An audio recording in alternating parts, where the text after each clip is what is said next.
So whether you are submitting an offer or purchase agreement to a seller or you are the seller reviewing all of your purchase agreements, one important thing that you should talk to your realtor about is the closing date, when that closing date is. The standard closing period from whenever you get under contract to closing on the home in our market is around 30 days. So what happens during these 30 days whenever you're under contract? Ultimately, it may be different for every buyer and seller, but some things that happen are the earnest money is submitted. If you have an inspection, that will be ordered.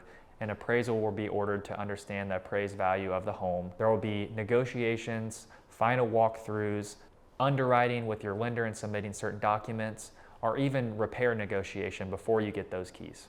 Also, make sure you remember your closing date may be whenever that deed and the ownership transfers into your name, but that might not mean whenever you get the keys or you have to give up the keys. Sometimes sellers can ask for post-possession whenever they stay in the home a little longer after the closing date. Sometimes they might do a lease back where they stay for an extended period of time, or they may give you possession at closing whenever you sign those documents and get the keys on that day. One of the big questions I get with closing date is, can we move back that closing date or push it back? Of course.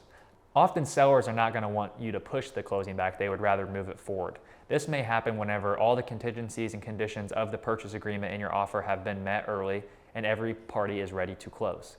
You can do this whenever your realtor drafts an amendment signed by all parties showing that that closing date is going to be moved up. So why does this matter to you as a buyer or seller? Often buyers, whenever they're making an offer, you want your agent to call that seller and listing agent to ask, do you want a longer possession? Do you need a quicker close? Are you going to need to stay in the home after the closing date? These are all important items that should be included in your agreement and could help you win that next offer.